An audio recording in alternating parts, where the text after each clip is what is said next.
तो hello guys, आज भी चूहों ने करा नुकसान। 10 रुपये की नमकीन का पैकेट और कई तरह की नमकीन के पैकेट इसने ख़राब कर दिए।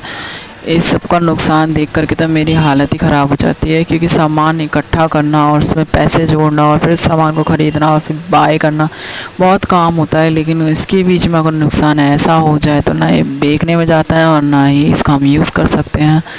तो फ़िलहाल अभी चूहा तो पकड़ा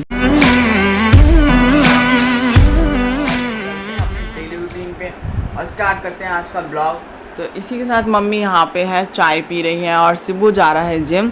तो हम जाएंगे दूध लेने और लगाएंगे अपनी दुकान और करते हैं आज का डेली 5 minutes later। तो हेलो गाइस, ये देख सकते हैं हम दुकान पे आ चुके हैं और ये देखिए चूहा, देखिए कितना मोटा है। ये हफ्सियों के देश से भाग के आया है, जो नहीं होते वो अफ्रीकी होते हैं ना, वहाँ से। ऐसे क्या दिख रहा है? सच बोल रहा हूँ, डरा रहा है आंखों से। चल, बाहर नहीं निकलेगा तो बताइए क्या करना चाहिए इसे? अपनी गली में जो बिल्ली है उसके हवाले कर देना चाहिए या चील कौवों को दे देना चाहिए? चील कौवों को देंगे। ये देखिए यहाँ से यहाँ तक देखो, पूंछ देखो एनाकोंडा जैसी और किसकी, पूरा हफ्सी है। दुकान का माल खा खा के दुकान का माल खा खा के बुरा लग रहा है तेरी बात को, है मोटा हुआ।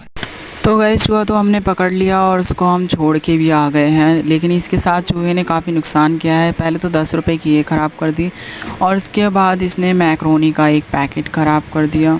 खैर वो तो हमने फेंक दिया, अब इसको भी फेंकना पड़ेगा क्योंकि इसको तो हम यूज़ भी नहीं कर सकते। लेकिन कुछ लोगों का कहना है कि हम इसको बेच देते हैं। अब ये फटा हुआ कैसे बिकेगा, ये तुम लोग आइडिया लगा लो, लोग क्या क्या सोचते हैं। और दूसरी बात, कुछ लोग ये बोलते हैं कि तुम ये खा जाते हो। तो एक बात बताओ, 10 रुपये की चीज़ खा के 100 रुपये की दवाइयाँ कौन लाना चाहेगा? वैसे भी चूहे का झूठा है और हम इतने गए गुजरे नहीं हैं या हमारे घर में इतनी तंगी नहीं है कि जो हम चूहे का कुतरा हुआ खाएँगे। इतने बुरे दिन हमारे नहीं आए हैं। तो जो लोग ये ऐसा सोचते हैं वो अपनी सोच बदले, ऐसा कोई वो नहीं है। अगर हमें खाना होगा तो हमारे पास पूरी। तो हेलो गाइस, आप देख सकते हैं इस वाले कालू की लड़ाई हो गई थी और पीछे से कई कुत्तों ने इसके पिछवाड़े को छील दिया बुरी तरह। देख सकते हैं आप, ये देखिए पूरा पिछवाड़ा छीला गया है इसको, बुरी तरह से मारा है कई कुत्तों ने मिलकर इसको। तो हेलो गाइस, मम्मी ने काड़ू को लेकर जिस इंसान पे पॉइंट मारा था उसने थोड़ी देर तक चूना रगड़ा, चूना मुँह में रखा, फिर सोचा फिर यार ये पॉइंट तो मेरे लिए। बड़ी देर बाद मुंह में चूना रख के समझा कि ये पॉइंट मेरे लिए, फिर उठ के गया वो। मम्मी यहाँ पे झाड़ू लगा रही है, देखिए बड़ी मेहनती है मेरी मम्मी। और उससे मेहनती इनका बड़ा वाला लड़का है जो पूरी दुकान चलाता है, और आलगसी छोटा वाला बेटा है। छोटे वाले की बुराई मैं कर सकता हूँ, बड़े वाले की तारीफ भी मैं कर सकता हूँ, गवाह हूँ मैं इस बात का। तो हेलो गाइस, अब हम दुकान पे आ चुके हैं और मम्मी हम चाय पी रही है रुकी रुकी। ये देख सकते हैं गाइस, मम्मी रुकी रुकी चाय पी रही है और यहाँ हमने दुकान लगा ली है।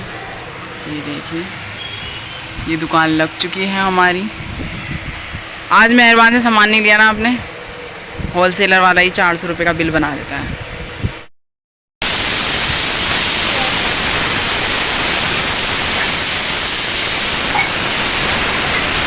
किस लिए बुलाया?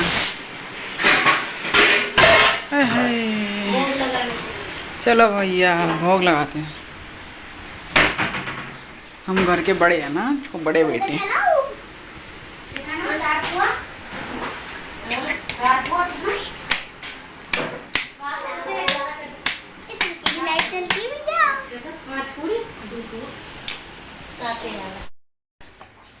मार तो चलो इन्हें क्या कर शुरू से निर्मा में ताऊ मवी जी चला बेटा जो बैठ जा ना दो बजे जो लड़का जो बनवा अच्छा से भैया आगे मरता है कि भाई कुछ पगला है घर पर ये तरानी मेरे बिस्सुबू की भी खूब लंबी उम्र रखे। ये देखो ना, इसमें देखो कैमरा, ये देखो। तो हेलो गाइस, हम दुकान पर आ चुके हैं। देखिए दुकान पे भी काफ़ी सन्नाटा हो रहा है, दोपहर का टाइम है। तो इसी के साथ मैंने फिर से कुछ ऑर्डर मंगा लिया है। अभी भारी भरकम सेल चल रही है तो मैं सामान पे सामान मंगाए जा रहा हूँ। तो सबसे पहले तो मैंने ये मंगाया है। तो सबसे पहले आइटम की बात करते हैं। ये तो हेलो गाइस, पहला आइटम मेरा होने वाला है मारवेला का केक, जो मुझे 200 रुपये का डब्बा पड़ा है। इसमें 25 पीस है, यानी कि 250 रुपये का इसके अंदर सामान है, यानी कि 50 रुपये तक का मुझे मार्जिन है और 10 रुपये बिक्री का ये केक है। ये आइटम मुझे कुछ नया मिला और ये कहीं दूर दूर तक मुझे नहीं लगता किसी होलसेलर के पास होगा, तो इसलिए मैंने इसको ऑनलाइन मंगा लिया फ्लिपकार्ट पे। अक्सर नई नई डील्स और नई नई लोकल सामान आते रहते हैं, बट इनका स्वाद इतना बेस्ट होता है कि बच्चे भी डिमांड करते हैं। पहले भी मैंने मारवेला का एक आइटम मंगाया था जो टॉफ़ी में था, लेकिन अब के तो हेलो गाइस, अगर अगले आइटम की मैं बात करूँ तो अगला आइटम मेरा मैगी है। ये मुझे पहले की तरह उसी रेटों पे मिला है और इस पर भी काफ़ी अच्छा मार्क। तो हेलो गाइस, अगले आइटम की बात करूँ तो फ्रूटी है। फ्रूटी भी मैंने कई सारी मंगा ली थी, लेकिन 2 मैं ले आया और कुछ घर पे रखी हुई है। इसके साथ ही मैंने टॉफ़ी मंगाई थी। ये मुझे पहले के रेट पे पड़े हैं और अच्छे रेट पे पड़े हैं। वैसे 105 रुपये की इसकी सेल है अगर पैकेट बेचूँ, लेकिन मैं इसको खुला बेचता हूँ जिसमें 90 टॉफ़ियाँ निकलती है। उस हिसाब से मुझे सही मार्जिन पड़ जाता है, इसलिए डब्बे लेने की मुझे ज़रूरत नहीं पड़ती। इनके जो डब्बे पहले के रखे हैं उसी में मैं इनको पलट देता हूँ। और इसके साथ साथ मैंने और भी आइटम मंगाया है, जैसे कि इनो के डब्बे हैं और ये बिस्किट्स हैं और रिन साबुन, विम। तो हेलो गाइस, अगर मैं अगले आइटम की बात करूं जो घर से अब मेरा बाकी का सामान आ गया है, उसमें है ये लिम्का। अब इसके ऊपर 40 रुपये कैशबैक का ऑफ़र आ रहा है, तो इसमें काफ़ी अच्छा मार्जिन है। और इसके बाद अगर बात की जाए तो ये कोक है और थम्स अप की भी मैंने कई बोतलें मंगाई। इसके साथ ही मैंने स्ट्रिंग भी मंगा ली। स्ट्रिंग तो मेरे पास थी, लेकिन जब ऑफ़र अच्छा चल रहा है तो मंगाने में ही क्या जा रहा है, तो मैंने इसके साथ मैंने और सारी पेप्सी मंगा ली, जैसे फ्रूटी 1-1 लीटर की, 2-2 लीटर की। केक अच्छा है ना? साक्षी का रखा हुआ है, साक्षी नहीं खा रही। अभी थोड़ी देर में आ रही है मम्मी।